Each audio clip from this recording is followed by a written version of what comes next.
ondel-ondel. Kepiye? Sedulur buta begal. Ada Pak ya, ada Pak ya. Ah ah ah ah ah. Babar pisan aku ora trimo. Babar pisan aku ora nyangka. Yen sedulur buta terong lan buta wil katak sini. Netepi dawuhipun Sang Prabu Dalem Rahwana Raja. Delalah nalika jaman semono papasan karo sing jengene salah sawijine punakawan sing jengene arane Bambang Bagong. Rasaka iku yen kowe kepengin bektimu marang negaramu, marang panguasane Sang Prabu Butoyeksa Rahwana Raja. Kudune kowe kudu bisa ngewangi-wangi, ya kudu bisa mbaleske apa sing dirasake sedulur butane dhewe. Aja Pak aja. Ngene Kakang.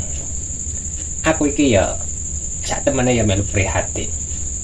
Nalikane awake dhewe iki kan sing jenenge bangsane bangsa Yaksa Buta. Bangsa Yaksa Buta iku kan duweni digdaya sing luar biasa ananging awake dhewe kewirangan. Nalikane sedulur dhewe adu tanding adu kesetan sing karo sing jenenge Bambang Bagong. Ngono ta Le? Ya Pak awake dhewe kudu iso mbaleske piye-piye ngene iki ya dadine harga dirine dhewe dadi jatuh Pak Bener aturmu. Buta ondel-ondel udel bodong. Ya ngene.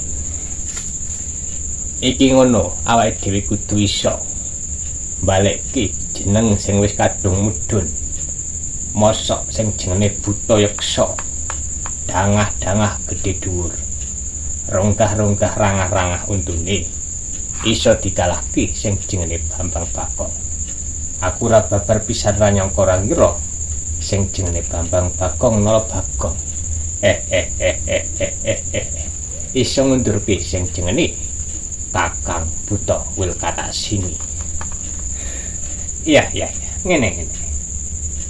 Yen pancen iki kaya kepiye-piye carane aku kudune ngerti dhewe nganggo mripatku iki. Piye bentuke pawujudane sing jenenge Bambang Bagong yen iso tak baleske. Yen ora iso nganti halus tak gawe kanthi sing kasar. Iya Pak yen kepethuk Bagonge awake dhewe kudune iso mbuktekke yen awake dhewe Yaksa Buta sing duweni harga diri sing banget dhuwure. Ya budalana.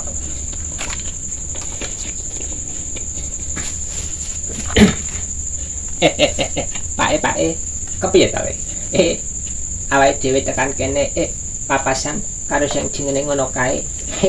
Tak sawang tak tamatke iku nggawane capil Pak Ngene ta awake dhewe iki mau kakutus karo sing jenenge sedulure dhewe Buta Begal.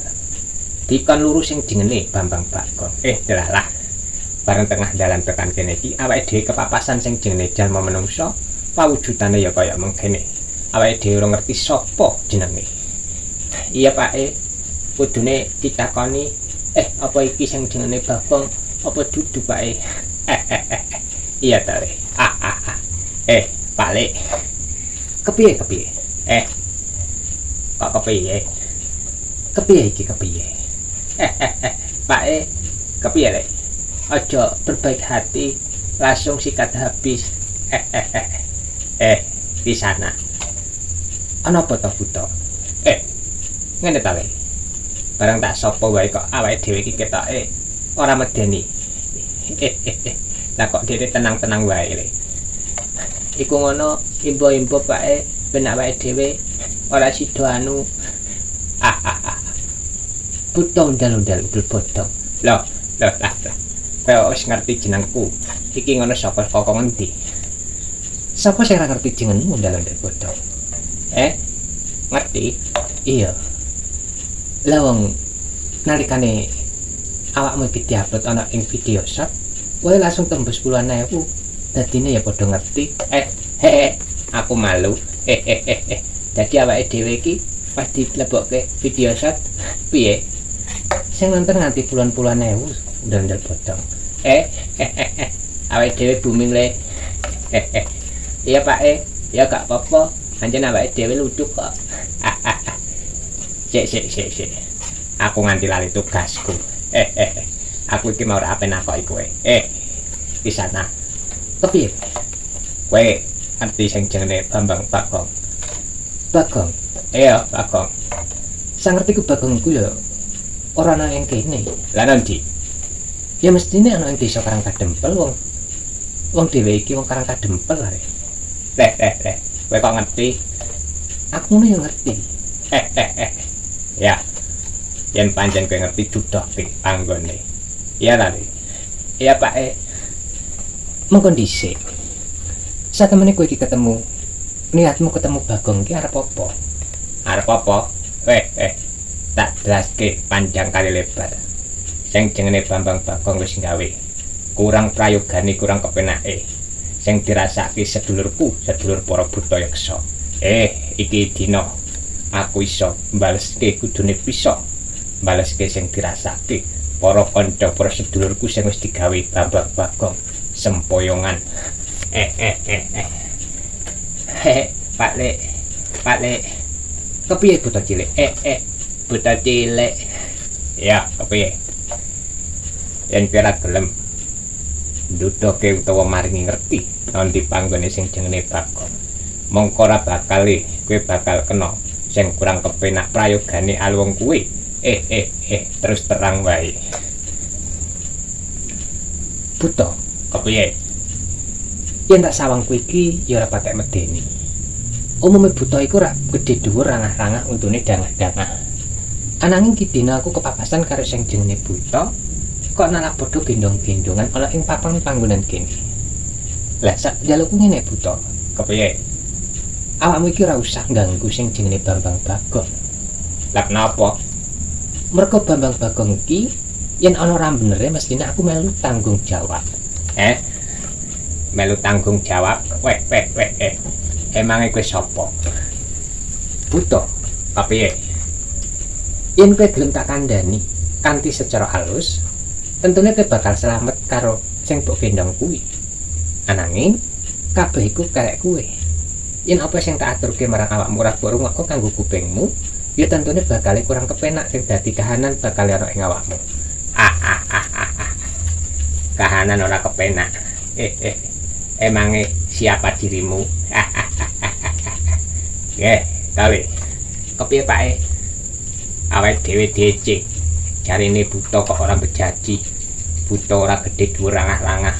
Emange yen buta kudu medeni bocah. Bener ke, Le. Senajan tampilanku kaya mengkene. Ladalah.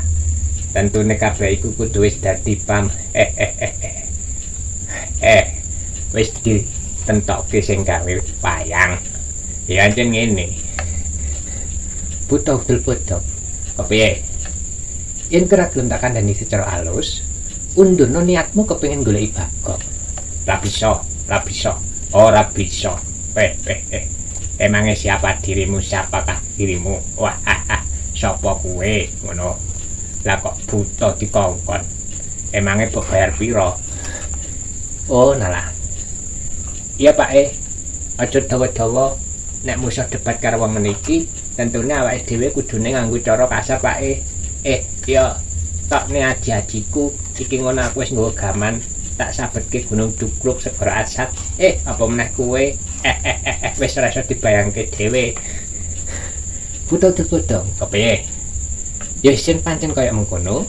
Yen kowe kepengin njajal kesektenmu, tak tampanane. Lho lah. Le, empakno. Le. Siap Pak